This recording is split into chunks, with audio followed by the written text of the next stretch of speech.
What's up everybody? Welcome back to my channel. As you can see, the amp is done, but I want to do a series to show you all the items that were addressed. So please stay tuned and enjoy the video.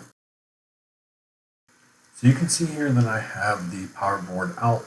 It is ready to go back into the amp. Replace all the electrolytics so everything is back to spec.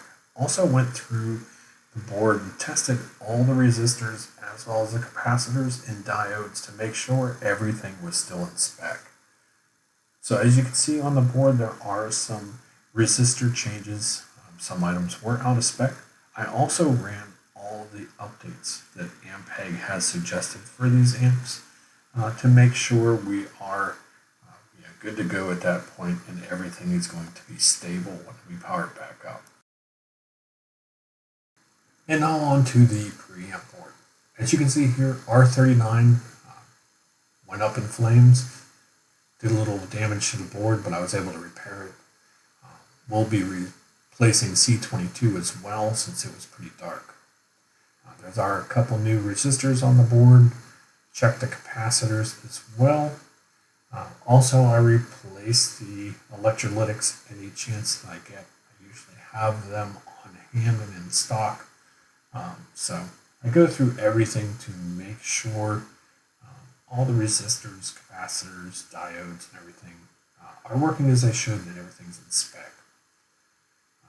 As you can see, this board's pretty clean other than that resistor damage. So I was able to kind of fill that in, made sure it wasn't conductive. I usually will use some clear nail polish and or some super glue to kind of fill it in, make sure nothing comes in contact with it. Also made sure that trace underneath was clean as well. Sorry, the camera got a little blurry. But as you can see here as well, that resistor did heat up pretty good. Probably had a good flame going. The paint is actually missing on the bottom as well as the top, so that one got pretty hot. So now that the power board is back in, everything is hooked up.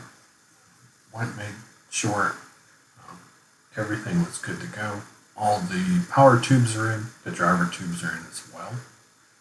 So not only did I go through that board, but I also go through this AC turn board as well. Make sure all the solder joints are good. All the connectors are good as well. I did replace some nasty connectors somebody used in the past. So that board's good to go. Also, as you can see, as I go through and reflow everything, I do what Ampeg used to do and go back and mark everything with red just to make sure that I touched everything, reflowed everything, to make sure it all has a good connection and a stable connection that's going to last a long time. Also fixed a piece up here. As you can see, a trace up in the corner. Oops, sorry about the camera work there. But this trace up in the corner, I had to repair it. So I usually will run the lead a little bit long on the new component, put in some copper tape in there as well, solder that all together, make sure it's a good joint. And then I'll usually run some super glue over that to adhere it to the board to make sure not only is the joint holding it, but the glue is holding it as well. So as we can see, everything is back together as far as the power board. Next steps, we'll get in the preamp board, button it all up, get all of the connectors plugged in, like this 6-pin connector that goes to the preamp board. That's right into the camera view there. But once we get the preamp board in, then the next steps will be the EQ board, and that will be in our next video. So now you can see that the preamp board's back in the amp. Everything is hooked up, knobs are on, even have the preamp tubes in. So we're getting a little bit closer to getting this thing powered up and tested out.